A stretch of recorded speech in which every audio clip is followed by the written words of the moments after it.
अगर आप में भी ये 12 गुण हैं तो यकीन मानिए आप बहुत बुद्धिमान हैं और कोई भी आपको धोखा नहीं दे सकता। अगर आप में ये 12 गुण नहीं हैं तो इन्हें अपनाइए और होशियार बनिए। साथियों, अगर आप में 10 मिनट की सहन शक्ति है तो वीडियो के अंत तक आप होशियार बन जाएंगे। कहा जाता है कि ज्ञान बाजार में नहीं बिकता। यह सच है। अगर बिकने वाली चीज होती तो दुनिया में सबसे अमीर लोगों के पास ज्ञान होता। हम पैसे से बुद्धि नहीं खरीद सकते, लेकिन ज्ञान से हम बहुत पैसा कमा सकते हैं। तो आज इस वीडियो में हम जानेंगे कि जिन लोगों में ये 12 गुण होते हैं वो होशियार होते हैं, और जिन लोगों में ये 12 गुण नहीं होते वो इन्हें अपनाकर होशियार बन सकते हैं। नमस्ते दोस्तों, बुद्धा ब्लेस्ड लिविंग चैनल में आपका फिर से स्वागत है, जहां हम आंतरिक शांति और खुशी का मार्ग तलाशते हैं। यदि आप यहां नए हैं तो हमारे बढ़ते परिवार में शामिल होने के लिए चैनल सब्सक्राइब करें और घंटी बजाना न भूलें। बहुत समय पहले की बात है, जब गुरु अपने आश्रम में अपने अनुयायियों को शिक्षा दे रहे थे। वो उन्हें ज्ञान का महत्व समझा रहे थे। वह कह रहे थे कि जो व्यक्ति चतुर होता है वह जीवन में कभी नहीं हारता। वह जो हो रहा है उसका सामना कर सकता है। जो व्यक्ति परीक्षा का डटकर सामना करता है वह कठिन से कठिन परिस्थिति में भी विचलित नहीं हो सकता। वहीं मूर्ख व्यक्ति थोड़ी सी कठिन परिस्थिति में भी विचलित हो जाता है और हार मान लेता है। यह दुनिया मूर्ख व्यक्ति को और भी मूर्ख बना देती है और उसका फायदा उठाती है। वहीं चतुर व्यक्ति किसी के जाल में नहीं फंसता। लोग उसका आसानी से शोषण नहीं कर सकते। इसके लिए आप सभी को चतुर बनना चाहिए, क्योंकि यह दुनिया बहुत ही मतलबी और संकीर्ण सोच वाली है। यह मूर्ख लोगों को जीने नहीं देती। इसलिए कोशिश करें कि किसी के द्वारा धोखा, प्यार या शोषण न हो। तभी आपको चतुर बनना चाहिए। अगर आप चतुर नहीं बनेंगे और मूर्ख बने रहेंगे तो यह दुनिया आपका फायदा उठाएगी और आपको कभी आगे नहीं बढ़ने देगी। कोई व्यक्ति कितना भी महान क्यों ना हो, यदि उसके पास ज्ञान नहीं है तो उसकी उत्कृष्टता किसी काम की नहीं है, क्योंकि उसे नहीं पता कि अपनी सुंदरता का उपयोग कैसे किया जाए। एक रत्न बहुत मूल्यवान होता है, लेकिन यदि आप इसका मूल्य नहीं समझते हैं तो यह आपके किसी काम का नहीं है, क्योंकि मूर्ख व्यक्ति बुद्धिमान व्यक्ति के सामने कीमती पत्थर और हीरा एक समान हैं। वह उनमें अंतर नहीं कर सकता। हालांकि एक समझदार व्यक्ति यह अच्छी तरह से जानता है कि रत्न और पत्थर की कीमत में अंतर है। गुरु के वचन सुनकर एक अनुयायी खड़ा होता है और गुरु से कहता है कि गुरुदेव, हम कैसे जानें कि हम मूर्ख हैं या हम बुद्धिमान हैं। अनुयायी की बातें सुनकर गुरु मुस्कुराते हैं और उससे कहते हैं कि बच्चे, आज मैं तुम्हें बुद्धिमान व्यक्तियों के 12 गुणों के बारे में बता रहा हूं। अगर ये गुण हमारे अंदर हैं तो आप एक बुद्धिमान व्यक्ति हैं, और अगर ये गुण आपके अंदर नहीं हैं तो इन्हें अपनाकर आप एक बुद्धिमान व्यक्ति बन सकते हैं। तब गुरु उसे मुख्य विशेषता बताते हैं और कहते हैं कि बुद्धिमान व्यक्ति हमेशा कुछ न कुछ नया सीखते रहते हैं, क्योंकि कोई भी व्यक्ति अपनी मां के पेट से सब कुछ सीख कर नहीं आता है। वह इस दुनिया में जन्म लेने के बाद ही कुछ न कुछ सीखेगा, और जो व्यक्ति अपने जीवन में सीखता रहता है वह कभी हारता नहीं है, क्योंकि जीवन में कोई भी शैक्षणिक उपलब्धि व्यर्थ नहीं जाती है। हर चीज का अपना अलग महत्व होता है। इसलिए जब भी हम कुछ सीखते हैं तो वह हमारे जीवन में कभी न कभी काम जरूर आता है। यह जरूरी नहीं है कि हम स्कूल या गुरुकुल में ही कुछ नया उपयोगी ज्ञान प्राप्त करें। हम किसी से भी कुछ न कुछ सीख सकते हैं। हमें किसी से भी कुछ उपयोगी ज्ञान मिल जाता है। सफल व्यक्तियों से हमें कुछ महत्वपूर्ण ज्ञान प्राप्त होता है और असफल व्यक्तियों से भी हमें कुछ उपयोगी ज्ञान प्राप्त होता है। हर चीज, हर वस्तु, हर व्यक्ति हमें कुछ न कुछ सिखाता है। अगर हम हर चीज को सही तरीके से समझें तो हम अपने जीवन में बहुत तरक्की कर सकते हैं। उदाहरण के लिए, हम एक सफल व्यक्ति से सीख सकते हैं कि वह कैसे सफल हुआ, उसने कौन सी तकनीक अपनाई। साथ ही हम एक असफल व्यक्ति से सीख सकते हैं कि वह क्यों असफल हुआ, उसने कैसे जवाब दिया कि वह तरक्की नहीं कर पाया। तो हमें उससे सीख लेकर वह गलती नहीं करनी चाहिए। हमारा जीवन आदर्श नहीं है कि हम खुद गलतियां करें और फिर उनसे लाभ उठाएं। इसलिए हमें दूसरों की गलतियों से सीखना चाहिए ताकि हम वह गलती दोबारा न करें। तब गुरु उन्हें अगला लक्षण बताते हैं और कहते हैं कि बुद्धिमान व्यक्ति समय का उपयोग करते हैं। बच्चे, जिसने जीवन भर गलती की है, उसने जीवन भर गलती की है। उसने समय को अपने वश में कर लिया है, उसने समय के अनुसार खुद को ढाल लिया है। समझो कि वह उस जाल में नहीं फंसा है, जीवन के साथ मन का रिश्ता। समझिए, उसने खुद जीने का मंत्र सीख लिया है। समय एक अनमोल धन है। समय का महत्व हमें जीवन भर उन्नति की ओर ले जाता है। जब समय चला जाता है तो वापस नहीं आता। इस दुनिया में समय से ज्यादा महत्वपूर्ण न तो पैसा है और न ही ताकत, क्योंकि जब समय हमारा साथ नहीं देता तो ये दूसरी चीजें हमारे किसी काम की नहीं रहती। धरती पर सभी को जीवन जीने का समान अवसर दिया गया है, लेकिन हर व्यक्ति इसका सही इस्तेमाल नहीं कर सकता। समय हमारे जीवन का अहम हिस्सा है और समय के बिना जीवन की कल्पना भी नहीं की जा सकती। अगर समय रुक जाए तो प्रकृति का यह पूरा क्रम रुक जाएगा। बुद्धिमान लोग धरती पर अलग अलग काम नहीं करते, वे बस उस काम को दूसरे तरीके से करते हैं। वे लोग अपने समय का पूरा इस्तेमाल महत्वपूर्ण कामों में करते हैं। धरती पर असफलता का कारण समय पर सही काम न करना है। अपने जीवन में कुछ बनना है तो सबसे पहले आपको अपना लक्ष्य तय करना चाहिए और समय का पूरा फायदा उठाते हुए आवश्यकतानुसार काम करना चाहिए। समय का महत्व जानें। समय का महत्व सभी जीवित प्राणियों और लोगों के लिए समान है, क्योंकि समय ही मुख्य चीज है जिसे एक बार खो देने पर आप इसे किसी भी कीमत पर वापस नहीं पा सकते। इसके लिए सभी व्यक्तियों को समय को समझना चाहिए और उसका सही उपयोग करना चाहिए।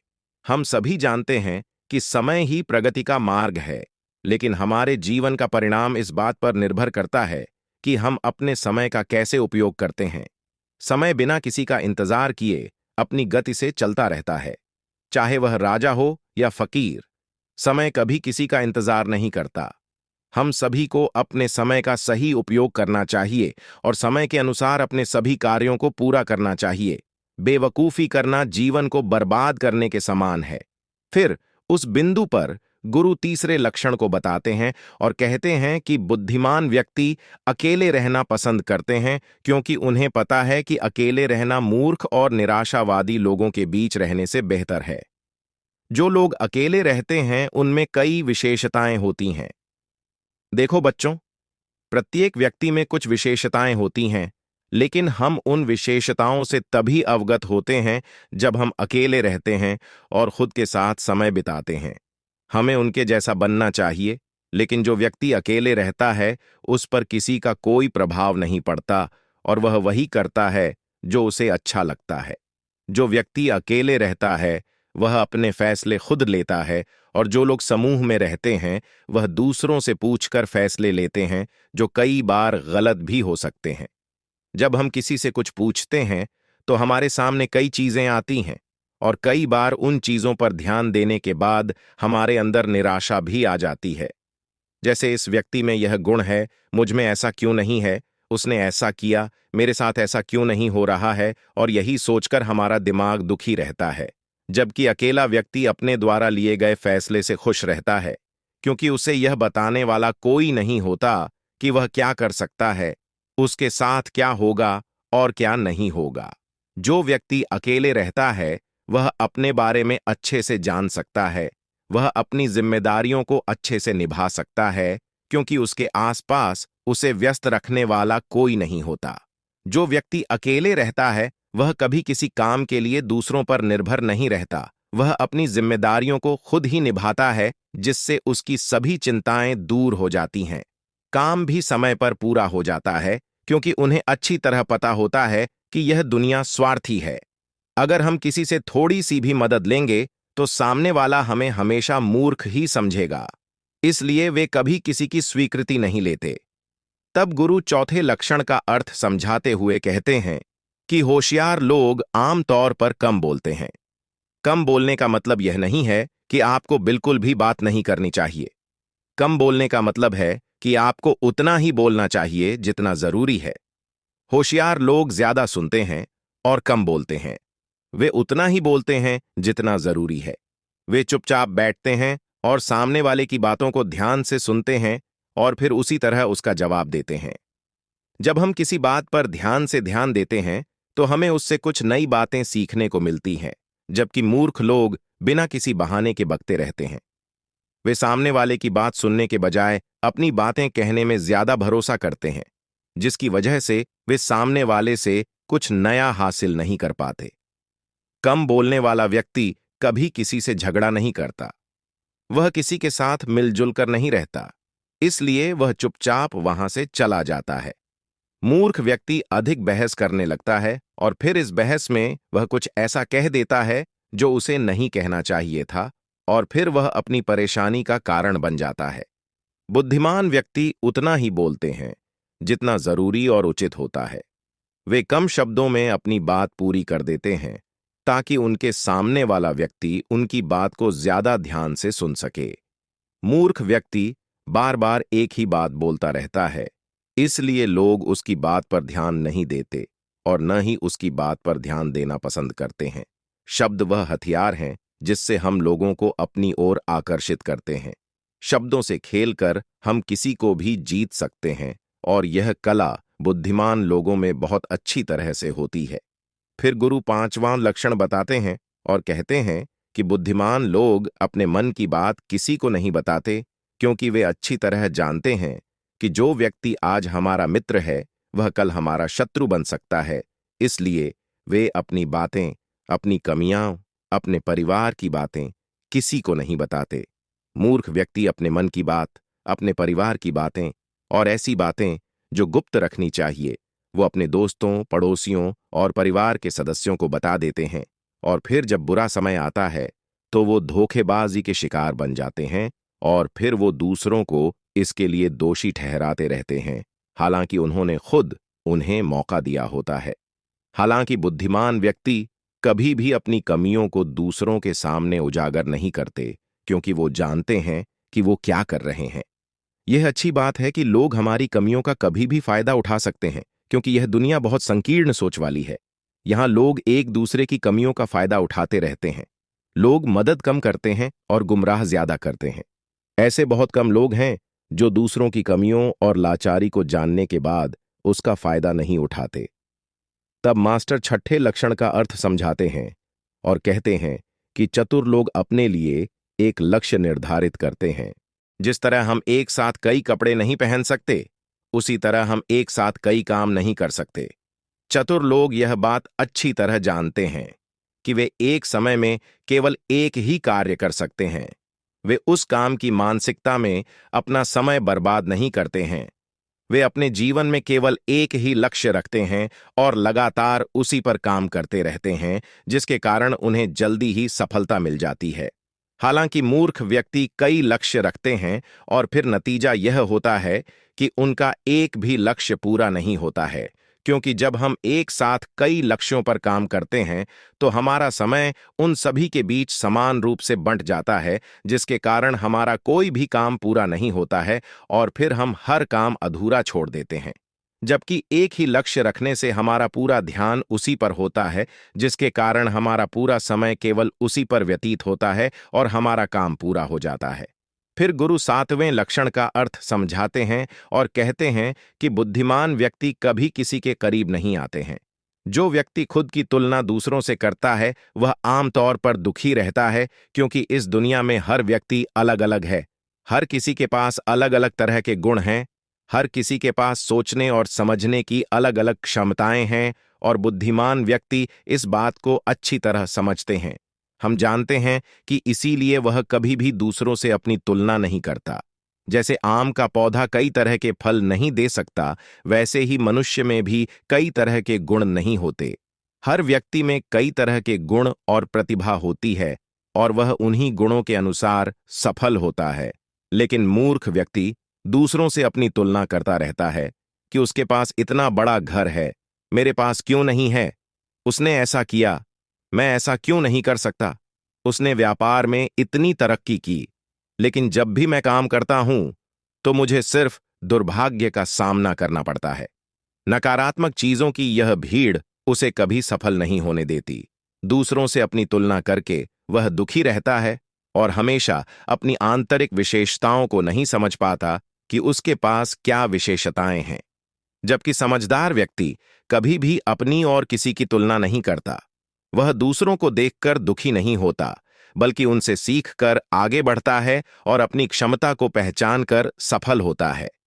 फिर गुरु 8वां लक्षण बताते हैं और कहते हैं कि समझदार व्यक्ति कभी दूसरों पर निर्भर नहीं रहते। वे किसी से कुछ अपेक्षा नहीं करते। समझदार व्यक्ति अपना काम खुद ही पूरा कर लेते हैं। वो किसी दूसरे व्यक्ति पर निर्भर नहीं रहते कि वो मेरा काम पूरा कर देगा, इसलिए उनका काम समय पर पूरा हो जाता है और वो निश्चिंत रहते हैं। ऐसे ही मूर्ख व्यक्ति अपने काम के लिए ज्यादातर दूसरों पर निर्भर रहते हैं। वो मानकर बैठते हैं कि कोई मेरा काम पूरा कर देगा, और जब उनका काम समय पर पूरा नहीं होता तो वो तनाव में आ जाते हैं और दुखी हो जाते हैं और उनका पूरा काम बर्बाद हो जाता है। इस दुनिया में किसी के पास इतना समय नहीं है कि वो दूसरों का बनाया काम पूरा कर सके। हर कोई अपने काम में लगा रहता है। अगर आप खुद पर भरोसा रखोगे तो आपका सारा काम समय पर पूरा हो जाएगा, और अगर आप दूसरों पर भरोसा रखोगे तो बस सब कुछ अधूरा रह जाएगा। समझदार व्यक्ति कभी किसी की मंजूरी नहीं लेते और ना ही किसी से कोई उम्मीद रखते हैं। वो अपना काम खुद ही पूरा करते हैं। फिर गुरु 10वां साइड इफेक्ट बताते हैं और कहते हैं कि समझदार व्यक्ति आमतौर पर तनाव, क्रोध और तनाव से दूर रहते हैं। क्रोध इंसान का सबसे बड़ा दुश्मन है और क्रोध से लिया गया हर फैसला गलत होता है। हताशा में इंसान अपने होश में नहीं रहता और वह ऐसे ऐसे गलत काम कर बैठता है जिसका पछतावा उसे अपनी नाराजगी के खत्म होने के बाद भी होता है। इस कारण एक समझदार इंसान आमतौर पर अपने गुस्से पर काबू पा लेता है, जबकि मूर्ख लोग छोटी छोटी बातों पर भड़कना शुरू कर देते हैं और अपने गुस्से के कारण ऐसी गलतियां कर बैठते हैं जिसका पछतावा उन्हें हमेशा के लिए होता है। एक समझदार इंसान कभी भी अतीत या भविष्य के बारे में नहीं सोचता। वह आमतौर पर वर्तमान में रहकर अपनी दिनचर्या में हिस्सा लेता है। वह कभी किसी बात को लेकर तनाव नहीं लेता। वह सिर्फ अपने काम पर ध्यान देता है। वह अपना समय बेकार की चिंता और तनाव में बर्बाद नहीं करता, क्योंकि उसे यह भी पता है कि तनाव लेने से कुछ नहीं होने वाला। जो होना था वह हो चुका है और जो होना है वह होकर रहेगा। जो इंसान छोटी छोटी बातों पर तनाव लेता है और खुद को दबा लेता है, उसका जीवन परेशानियों और समस्याओं से भरा होता है। मूर्ख लोग अक्सर अतीत और भविष्य के बारे में सोचकर तनाव में रहते हैं, जिसकी वजह से वे अपने वर्तमान पर ध्यान नहीं दे पाते और धीरे धीरे उनकी चिंताएं उन्हें अंतिम संस्कार की आग में ले जाती है और फिर उनका पूरा जीवन नष्ट हो जाता है। फिर गुरु 10वें पक्ष प्रभाव का अर्थ समझाते हैं और कहते हैं कि समझदार व्यक्ति कभी भी किसी पर अंधाधुंध विश्वास नहीं करते। वे पहले अपने ज्ञान के आधार पर चीजों और घटनाओं को देखते हैं। वे वास्तविकता के निचले हिस्से तक पहुंचते हैं और वास्तव में उस समय उस पर विश्वास करते हैं। चाहे कितनी भी अच्छी बात क्यों न हो, सामने वाला व्यक्ति चर्चा में है या वह उसे धोखा देने के लिए कितना भी प्रयास करता है, एक चतुर व्यक्ति उस तरीके पर भरोसा नहीं करता जो उसे स्वाभाविक लगे, जब तक वह सामने वाले व्यक्ति के कार्यों और भावों में समानता नहीं देखता। एक चतुर व्यक्ति तथ्यों और प्रमाणों में विश्वास करता है।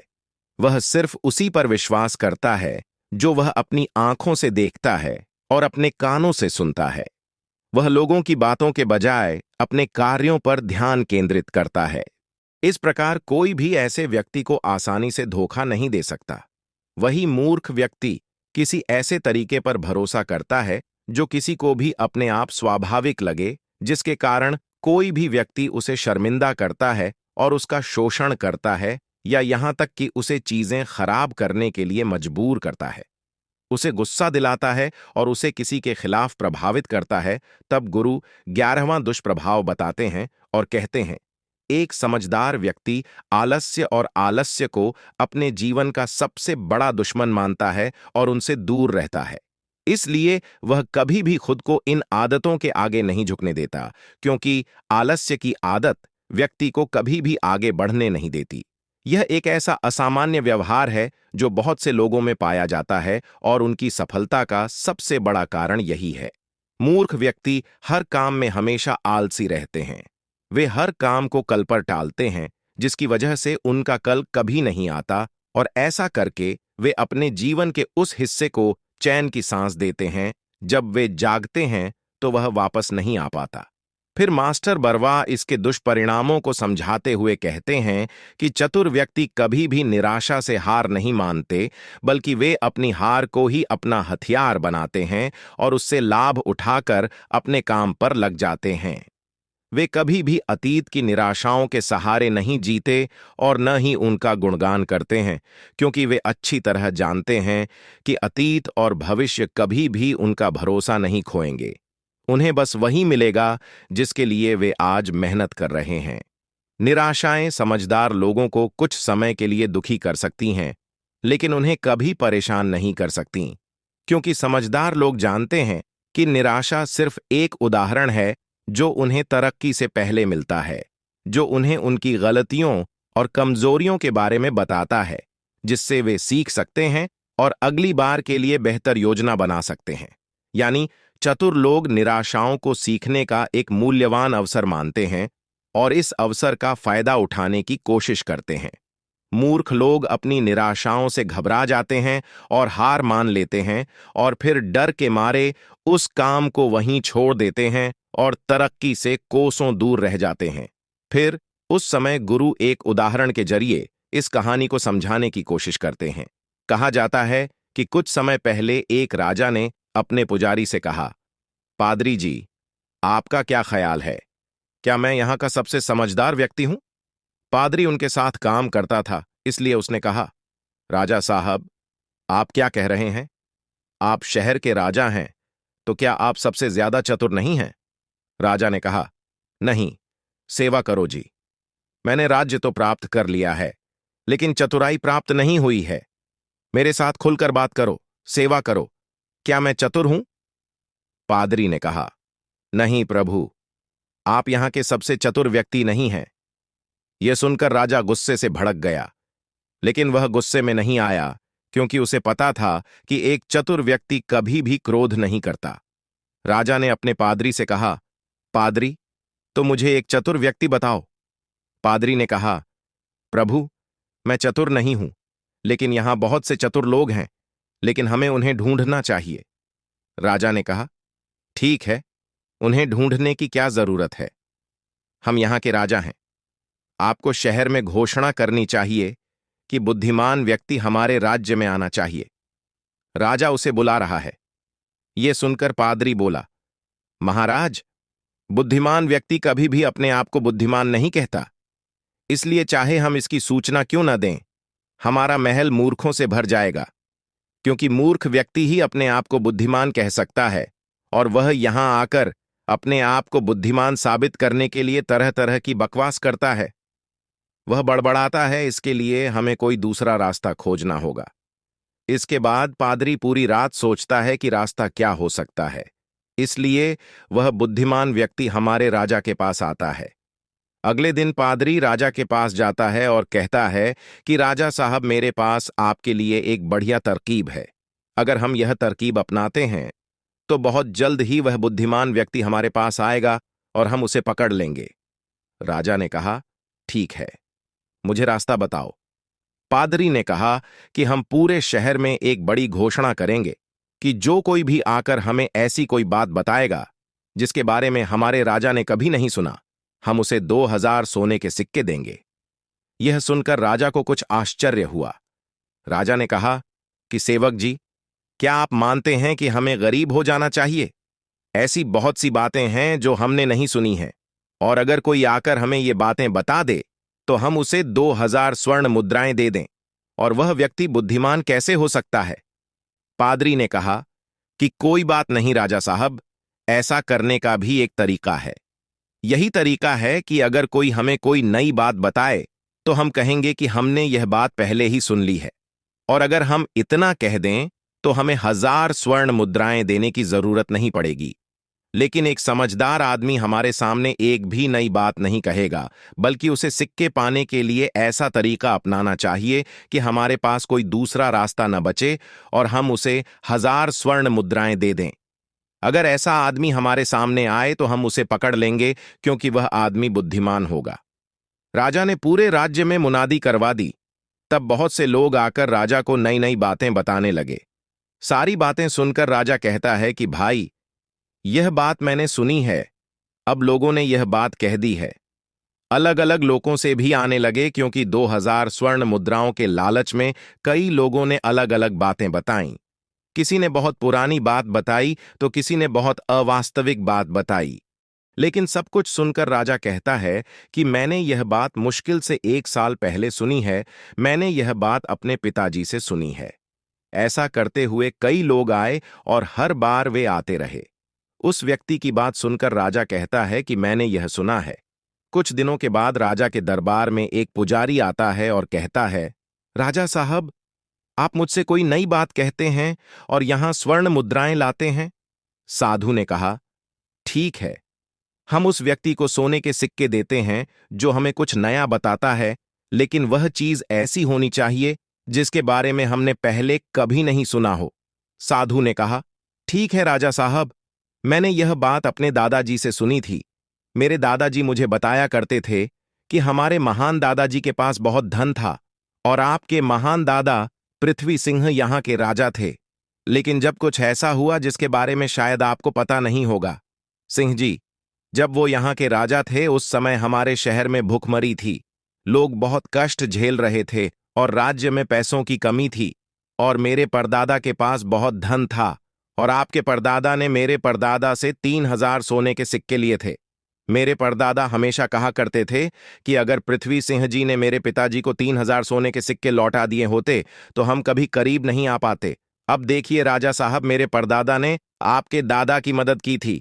हमारे परदादा बदकिस्मत हो गए, फिर हमारे दादा भी गरीब रहे, हमारे पिताजी भी गरीब रहे और मेरा भी एक बदकिस्मत परिवार था। मैं एक परिवार में पैदा हुआ था और इस वजह से मैं एक साधु बन गया। यही मुझे पता था, अगर मैं आपके पास आऊं तो आप वो सिक्के नहीं लौटाएंगे, क्योंकि आपने वो सुना नहीं। इसीलिए मैं आपको ये बातें बताने आया हूं ताकि आप एक बहुत पुरानी बात से अवगत हो सकें। अब इस बात पर ध्यान देने के बाद पुजारी को पता चला कि यह साधु इस नगर का सबसे बुद्धिमान व्यक्ति है, क्योंकि अब राजा पकड़ा जा चुका है।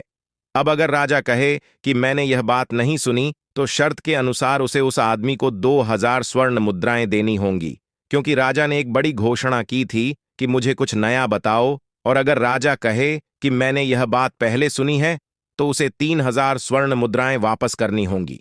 अब राजा भी जान चुका था और मन ही मन हंस भी रहा था कि कैसे उस चतुर व्यक्ति ने हमें पकड़ लिया है।